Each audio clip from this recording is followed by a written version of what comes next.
So when we speak about agricultural extension, we are essentially speaking about a tool to increase productivity in the agricultural sector. And I want to put that a bit into context. So what you see here is the productivity, the value added per worker in France and in Georgia. Well, and you might ask, where is Georgia on this chart? Well, you may have guessed it, it's more or less coincides with the horizontal axis. So when I last looked at these numbers in 2012, we had a situation where one French agricultural worker generated the same value as 60 Georgian agricultural workers. And why do I choose France? Well, because France is a country which currently has about the highest agricultural productivity in the world. When we more look at the local context, so here we see the agricultural productivity of Bulgaria, Romania, Armenia, and Georgia. And so what you see nicely is in 2007 you have a boost in the agricultural productivity is soaring. And the reason is that Bulgaria and Romania entered the European Union. And then the green line, the third one from above, is Armenia. And also Armenia is doing much better than Georgia, though we are not absolutely sure about the accuracy of the numbers. So what determines agricultural productivity? Well, there are a couple of factors. There is, of course, the use of technology, there is capital availability, there are natural conditions, but there is also knowledge and skills. And knowledge and skills, they play a special role in generating agricultural productivity. Because knowledge and skill not only directly affects agricultural productivity, it also affects how you can use technology. Whether you have capital available. If you can't write a good business plan, it will be difficult for you to get a credit from the bank. And also, it helps you to deal with natural conditions, weather conditions, whatever. On the other hand, if you don't have this knowledge, it can really stifle all these other areas, all these other factors of productivity. And what is the policymaker's problem here? Or the policymaker's dilemma, if you like? Well, we want to do agricultural extensions, but obviously we cannot solve all, or we cannot close all knowledge gaps at the same time. So, in this study, what we want to answer is which are the knowledge gaps we should concentrate on first? Which are those where we should give priority? And there are two criteria for answering this question. The first criterion is the effect on output and profit, right? That's very obvious. There's another one, namely how difficult it is to close a gap. If a gap is very difficult to be closed, then maybe it should have less priority than if there are other gaps which are easy to be closed. However, in this presentation I will mainly talk about A, because this is what we try to answer with the data which we got from UNDP. Now, there is something very specific about agricultural knowledge. Let me compare it to economics knowledge. So we run a master's program here in Tbilisi in economics, and we get students who already had a bachelor in economics. And if we want to know whether we want to admit them to our program, we sometimes conduct interviews. And the simple thing about economics is that we can ask them questions, whether they come from Turkey, they come from Armenia, they come from Azerbaijan or from Georgia. We can ask them questions which they should know if they have a bachelor in economics. Well, and that's a bit different in agriculture. So I have here a picture of agriculture 1500 years before Christ and agriculture 2015 of the Common Era. And it would be wrong to say that the knowledge that they needed in Egyptian agriculture was less, in some sense, than what they need today. In fact, Egyptian agriculture was very sophisticated. They were exploiting the Nile, the natural conditions which they found in Egypt, in a very smart way, and they managed to have 3 harvests per year. So that means that if you take the guy on the right who is using his high-tech devices and would put him into ancient Egypt, maybe he wouldn't be such a good farmer. In other words, farming knowledge really depends on the technology which is used. It depends on environmental conditions. It depends on the type of farming, right? Somebody who does animal husbandry needs completely different knowledge than somebody who does horticulture. So agricultural knowledge is highly context-specific. It's not canonical. Well, how do we understand now whether people have knowledge gaps or not? Because unlike in economics, we cannot just meet them and ask some questions. Do you know how to seed or something? Because maybe the farmer in the village, in the mountains, needs totally different techniques for seeding in the right way than somebody close to the Black Sea, right? Well, the solution is to let people assess their own skills. Self-assessment. And there was a survey conducted in Georgia, very big one. It was done by ACT Georgia, that's a local surveying company, on behalf of UNDP. And it surveyed 3,000 rural households. So the sample size was 3,000 and 100 agricultural companies. However, we only focus on the households in what I present today. And let me give some descriptive statistics about this. On average, the household that was surveyed cultivated only 0.8 hectares of land. And among the 3,000, almost 50% cultivated below 0.4 or less. So compared with what Henry was saying, they have, on average, 67 hectares, right? Here in this sample, we have 0.4 hectares. That's a big difference. And 557 households had more than 1.2 hectares. The average age of a respondent was 55 years. That's also very important because it shows how old many people are who are, if you like, left in the rural areas. Many young people have already gone to Tbilisi, right? And those who are still in the rural areas are often quite old.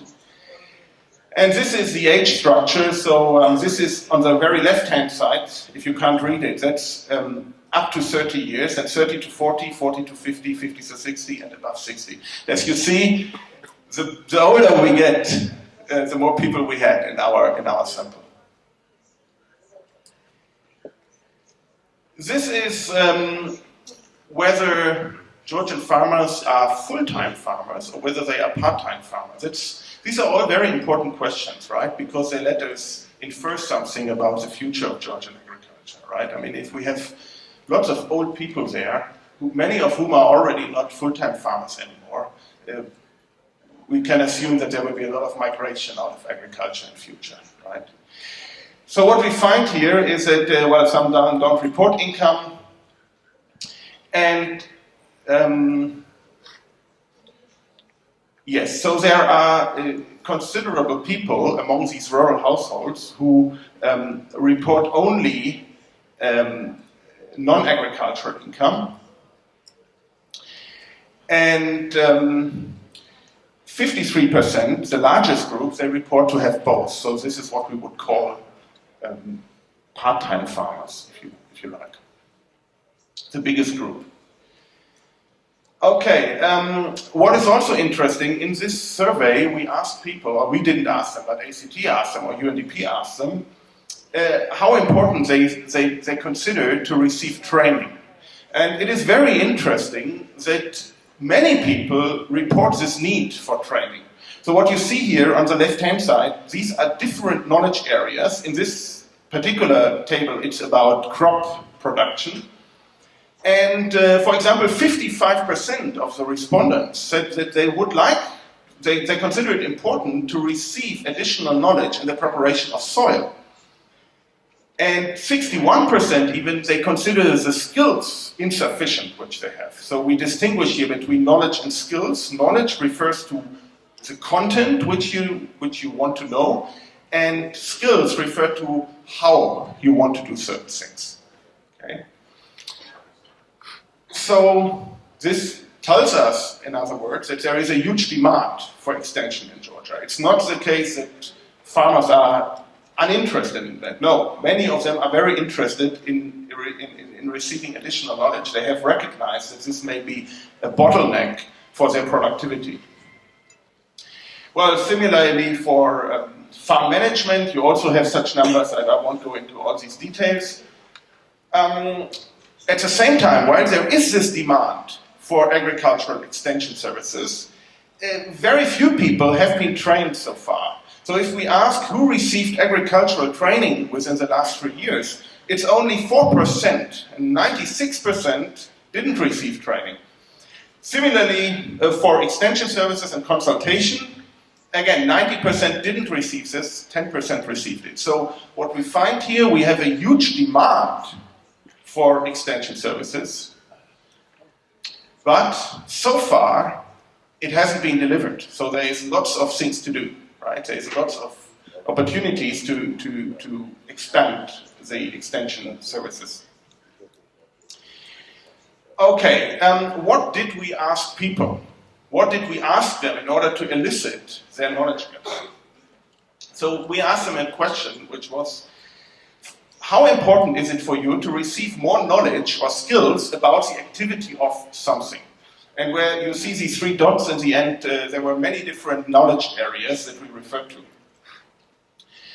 Knowledge, the what and the skills of how to do something were distinguished, and we asked these questions for 5 different broad areas, which are crop production, animal breeding, animal fattening, dairy production, and farm management. And today I will focus on crop production and farm management. I will present some teaser results for these 2 areas. Okay, just to give you an idea how this questionnaire looks like. So you have a different, this is for example for crop production, and you have different activities, and farmers were supposed to answer how much it would help them if they would receive additional knowledge for these different questions, for these different areas, or alternatively, how much it would help them, it would help their farm if they would receive additional skills. So they could answer, they could assign numbers from 1 to 5, they could give priorities to this. This is the same for farm management. Okay. Then there is something very interesting that we found out here, which didn't come really unexpectedly, because there is a similar phenomenon in similar studies where people were asked to assess their own skills. Now, the standard direction would be that somebody who reports bigger knowledge gaps, somebody who has lower productivity. Right? This is what you would expect. People have knowledge gaps, they have low productivity. However, what you frequently observe in these studies with self-assessments is exactly the opposite. Direction. You have bigger reported knowledge gaps and you have higher productivity. Okay? So those people who are doing relatively well, okay, who are productive, they are those who very often report that they have knowledge gaps. While those who are not that productive, they often say that they know everything. And this is something which is called the Dunning-Kruger effect. And let me give a little motivation for this effect, so how it was discovered.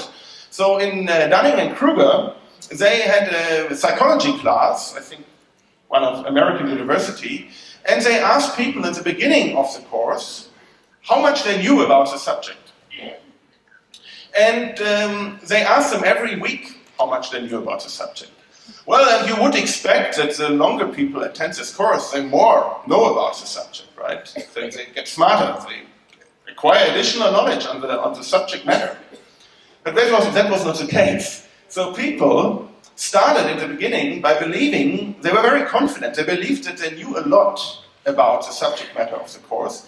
And the more the course proceeded, the more they reported that they had knowledge gaps. So what this means is that you need a certain knowledge in order to understand that you don't have knowledge, right? And maybe, when you think about it, you will find people in your network maybe who don't know very much about something, but who are very confident. And on the other hand, you will find people who are very knowledgeable and who are very moderate about their own knowledge, who don't say that they know everything. Well, so that means in order to identify the knowledge gaps, we not only looked for this positive expected correlation between bigger knowledge gaps and lower productivity, but we also considered it to be a knowledge gap if there was the other correlation. Okay. We only considered something not to be a knowledge gap if there was neither a positive nor a negative correlation between the reported knowledge gap and the productivity or profitability. Okay, what are our findings? I will just give you some sample findings here. So this is a huge survey with each of these questionnaires. Took 45 minutes to be answered. So we have lots of data here, and what I will do, I will give some, I want to show you that these are interesting. 5 minutes? Okay, no problem. Okay, some examples. So, closing the knowledge gap. So the first example we have is for the standard correlation, bigger knowledge gaps, less production. So for wheat production, we have it very clearly. Closing the knowledge gap in soil preparation by one step increases wheat production per square meter by 80 gram. And you can see that here. So I don't want to go into the quantitative details now, so let me just continue. Another finding is that knowledge is not the same as skills from the point of view of farmers. So this is something which you may have expected, that if we ask separately for knowledge and for skills, that people don't really distinguish between the two things, but they do. So for example, for wheat, there was a huge knowledge deficit reported on almost all subfields, while there was no knowledge deficit reported for skills. Very systematic. And again, you can see that here it says a K. It means that these are the knowledge questions and not the skill questions. And all of these are wheat questions. And there are nobody reported skill deficits. Everybody just reported only knowledge deficits for wheat production. Now, another finding is that those who are exposed to competition from other countries recognize the deficits, while farmers who produce only for the local market fall victim to the Dunning-Kruger effect. So, what does it mean? So it means if I'm a wheat producer, I'm producing a good which is traded on the world market, and where I'm in a certain sense competing with producers abroad. And these farmers, they were very aware of their own lack of knowledge and the resulting lack of productivity. While those who only produce for the local market, like for tomatoes and cucumbers, they usually don't understand that they have a knowledge gap. To the contrary, they show the Dunning-Kruger effect. And similarly, related to that, is that one of the knowledge areas which are significant throughout all different products is trading and selling. So trading and selling impacts the productivity, or in this case the profitability of the farm. And here we think that there is something else. It's not the pure Dunning-Kruger effect. There is something else here. Apparently, there are many farmers who don't produce for the market. They don't produce things to sell. They just produce them for their own consumption. And these farmers don't realize that they need knowledge in trading and selling because they never do it. While those who are engaged in this kind of activity, who to try to make money with their produce, they are those who realize that they have knowledge deficits. And it's, okay, it's again. Finally, also something interesting. So, management skills not only affect the output, so how much you make per square meter, how much product you make per square meter, but it very strongly impacts the price which you get on the market. And this is only true for some goods. So this is not true for wheat, for example. In wheat, everybody seems to be price taker. So everybody understands that there is no way how you can impact the wheat price. But it's different for tropical fruits and tomatoes. So there, management skills, for example, market analysis, that's one of those components of management skills, helps you to get higher prices. This could go through improved negotiation skills, but it could also go through improved planning skills. For example, you try to harvest your fruit then when you have high prices. Okay, so also we have this with numbers, underpinned with numbers.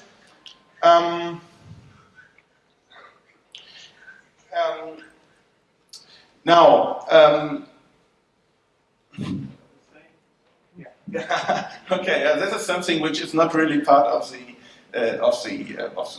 main survey question which we have here, but it's a very interesting finding.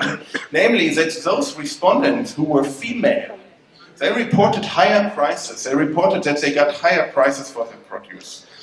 And this is in line with a finding in microfinancing. As you may know, this microfinancing business, some of them only, I will stop in a minute, only lend money to females because the likelihood of this money to be lost is lower than if you lend it to men. And something else seems to be here also with female farmers, which gives additional reason why we really should have more females in Georgian farming, right? Okay, what I wanted to tell you was, just one more number before I finish, because it's also interesting. So we calculated how much in what way these knowledge gaps would translate into income. And for the average wheat producing farm, 1 point improvement in preparation of soil will improve the income from wheat production, only from wheat production, by more than 5,000 lari. Okay? So you can really translate your extension efforts into increased income for the farms. And this is also an important selling point if you want to motivate farmers to participate, right? You really give them additional income through these pieces of advice.